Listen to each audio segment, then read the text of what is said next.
Assalamualaikum warahmatullahi wabarakatuh. Salam sejahtera untuk kita semua. Sebelumnya, saya ucapkan terima kasih kepada semua pihak yang telah mengklik dan menonton video kali ini.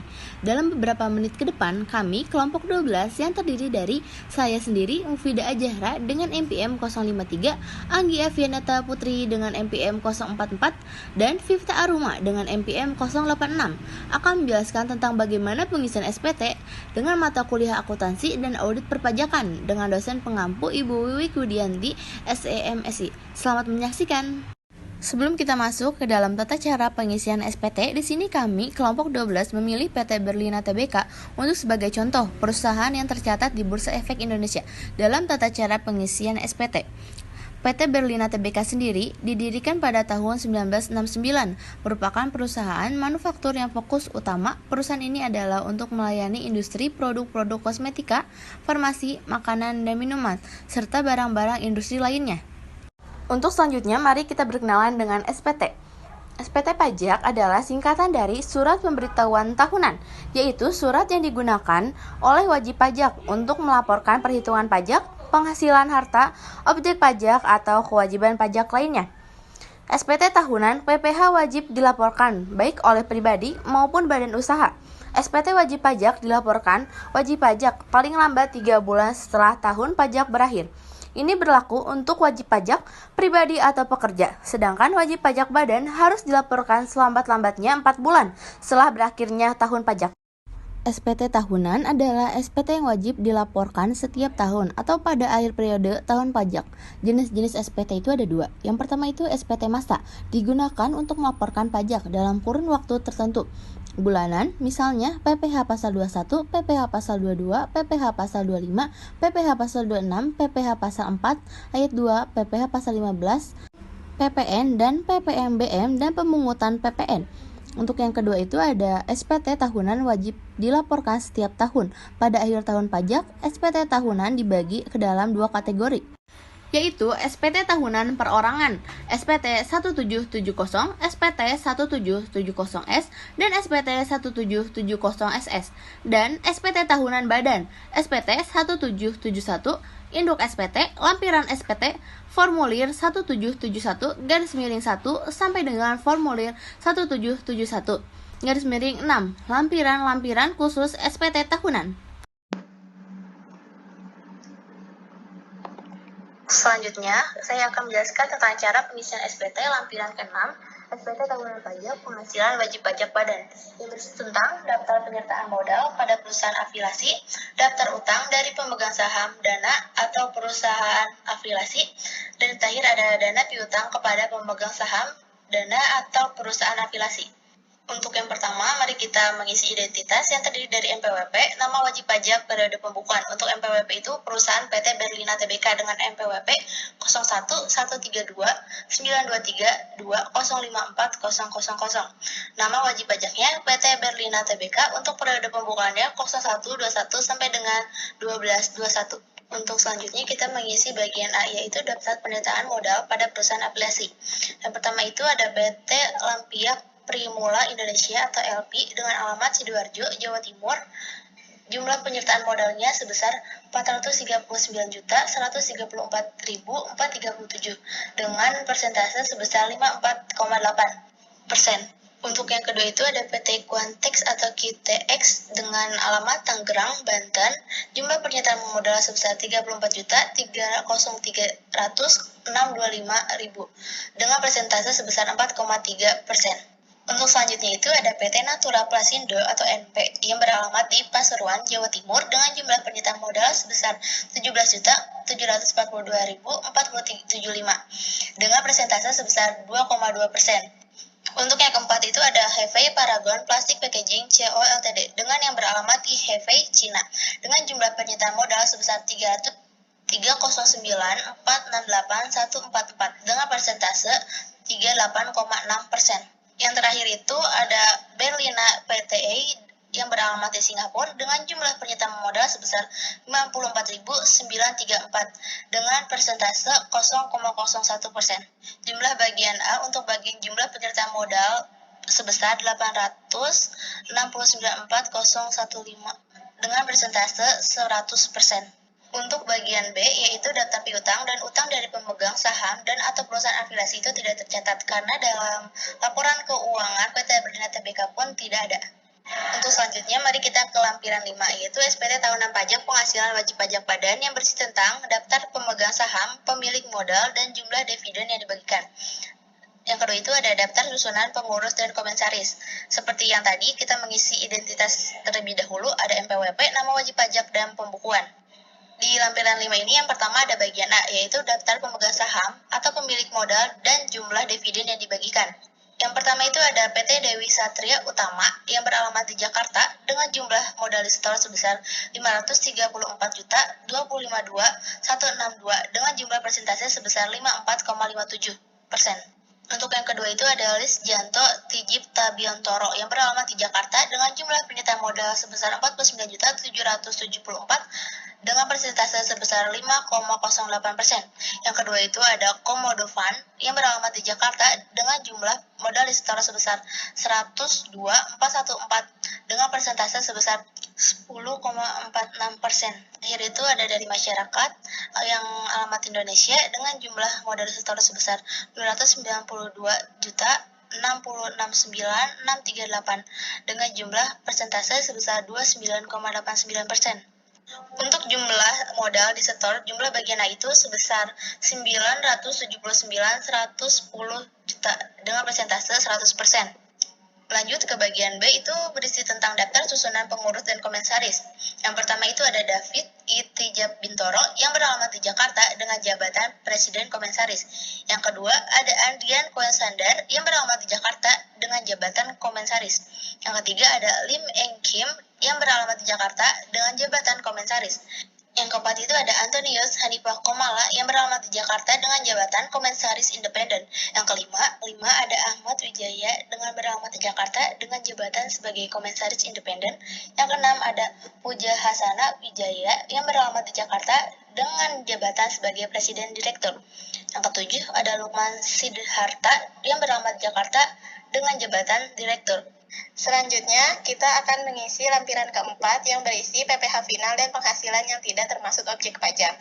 Pertama-tama, kita isi dulu identitas dari wajib pajaknya, yang berisi NPWP, nama wajib pajak, dan periode pembukuan. Pertama, di bagian A itu ada PPh final. Dalam laporan keuangan PT Berlina sendiri, tidak dijelaskan secara rinci jenis penghasilan yang terkena PPh final. Hanya ada total dari PPh finalnya, yaitu sebesar Rp1.037.041. Yang kedua, di bagian B itu ada penghasilan yang tidak termasuk objek pajak. Di laporan keuangan PT Berlina sendiri tidak dijelaskan secara rinci dari mana penghasilan yang tidak termasuk objek pajak. Hanya terdapat jumlahnya saja, yaitu sebesar Rp6.800.000. Selanjutnya, kita mengisi lampiran ketiga yang berisi kredit pajak dalam negeri. Pertama-tama, kita isi dulu identitas dari wajib pajaknya yang berisi NPWP, nama wajib pajak, dan periode pembukuan. Objek pemotongan pemungutan pada PT Berlina Tbk itu sendiri ada pada pasal 23 yang berjumlah Rp701.976.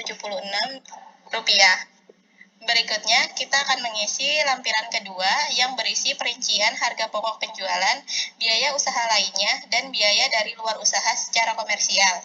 Sebelumnya, kita isi dulu identitas dari nama wajib pajak yang berisi NPWP, nama wajib pajak, dan periode pembukuan. Yang pertama, itu ada pembelian barang atau barang dagangan dengan harga pokok penjualan sebesar Rp1.008.263.672. Yang kedua, ada gaji, upah, bonus, gratifikasi, honorarium, THR, dan sebagainya dengan biaya usaha lain sebesar Rp39.885.361. Yang ketiga, biaya transportasi dengan biaya usaha lainnya sebesar Rp1.244.675.000. Yang keempat, ada biaya penyusutan dan amortisasi dengan biaya usaha lainnya sebesar Rp4.580.667. Yang kelima, ada biaya sewa dengan biaya usaha lainnya sebesar Rp1.423.787. Selanjutnya, ada biaya sehubungan dengan jasa dengan biaya usaha lainnya sebesar Rp5.393.480. Selanjutnya, ada biaya piutang tatap tagih dari biaya luar usaha sebesar Rp3.954.929. Selanjutnya, ada biaya lainnya, biaya dari luar usaha sebesar Rp60.057.219. Selanjutnya ada persediaan awal dengan harga pokok penjualan sebesar Rp66.071.267. Yang terakhir ada persediaan akhir dengan harga pokok penjualan sebesar Rp64.741.738. Jadi jumlah dari harga pokok penjualan keseluruhan sebesar Rp105.155.896. Jumlah biaya dari usaha lain sebesar Rp52.527.970. Dan keseluruhan dari biaya dari luar usaha sebesar Rp64.012.048 dengan total keseluruhan sebesar Rp221.695.914. Selanjutnya, saya akan mengisi lampiran 1 dengan isian perhitungan penghasilan neto fiskal. Sebelumnya kita isi identitas terlebih dahulu. Yang pertama ada NPWP, nama wajib pajak, dan periode pembukuan. Untuk bagian yang pertama, penghasilan neto komersial dalam negeri. Poin A, peredaran usaha sebesar Rp874.648.221 didapat dari jumlah penjualan neto dalam negeri. Poin B, harga pokok penjualan sebesar Rp1.038.263.672 didapat dari jumlah beban pokok penjualan. Biaya usaha lainnya sebesar Rp60.057.219 itu didapat dari jumlah beban operasi lain. Untuk penghasilan neto dari usaha besar Rp223.672.670 itu didapat dari poin 1A dikurang 1B dikurang 1C. Selanjutnya ada penghasilan dari luar usaha sebesar Rp12.467.300 didapat dari jumlah pendapatan operasi lain. Selanjutnya, biaya dari luar usaha dikosongkan karena di laporan keuangannya juga tidak ada. Untuk penghasilan neto dari luar usaha sebesar Rp12.467.300 didapat dari poin 1F dikurang poin 1F. Untuk jumlah sebesar Rp211.205.370 didapat dari poin 1D ditambah 1G. Selanjutnya, penghasilan neto komersial luar negeri sebesar Rp176.074.894 itu didapat dari lampiran khusus 7A kolom 5.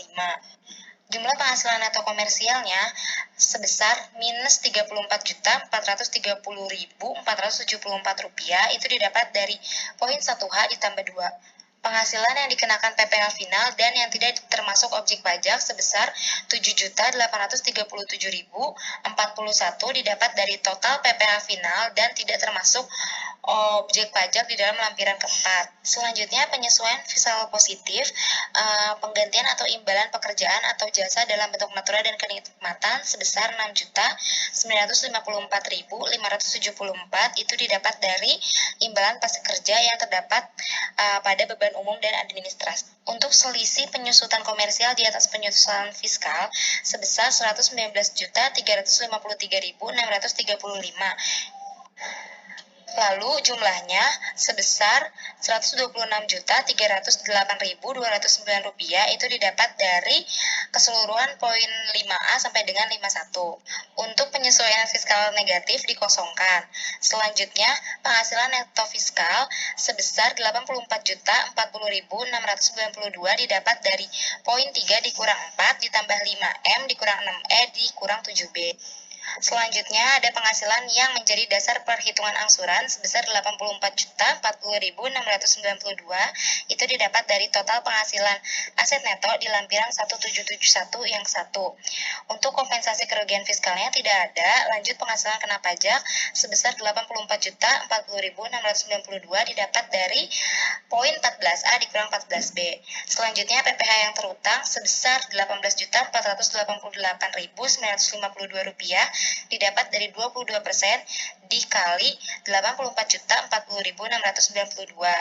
Untuk kredit pajak tahun pajak yang lalu atas penghasilan yang termasuk dalam angka 14A yang dipotong atau dipungut oleh pihak lain sebesar 701.976 didapat dari PPh pasal 23. Untuk PPh yang harus dibayar sendiri sebesar 17.786.976 didapat dari poin 14D dikurang 14E. Untuk PPh pasal 25-nya sebesar 1.482.248 didapat dari 1/12 dikali 17.786.976. Selanjutnya PPh final sebesar Rp1.037.041 didapat dari formulir 1771 bagian 4 kolom 5. Untuk penghasilan yang tidak termasuk objek pajak penghasilan bruto sebesar 6.800.000 didapat dari formulir 17714 jumlah bagian B kolom 3.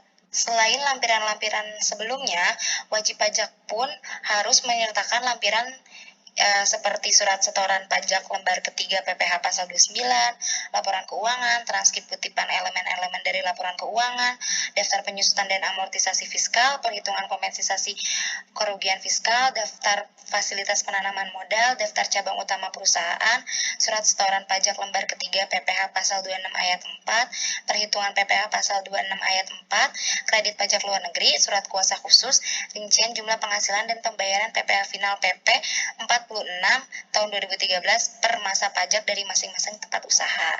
Lalu wajib pajak akan mengisi surat pernyataan seperti ini. Selanjutnya saya akan mengisi formulir 1771 yang terakhir. Sebelumnya kita akan mengisi identitas terlebih dahulu. Yang pertama-tama kita isi NPWP, nama wajib pajak, jenis usaha, nomor telepon, periode pembukuan, negara domisili kantor pusat. Pembukuan atau laporan keuangan PT Berlina sudah diaudit. Nama kantor akuntan publiknya Cahyadi Bintamara. NPWP kantor akuntan publiknya kita kosongkan, nama akuntan publiknya Riani. Selanjutnya saya akan langsung mengisi bagian A, penghasilan kena pajak, poin 1.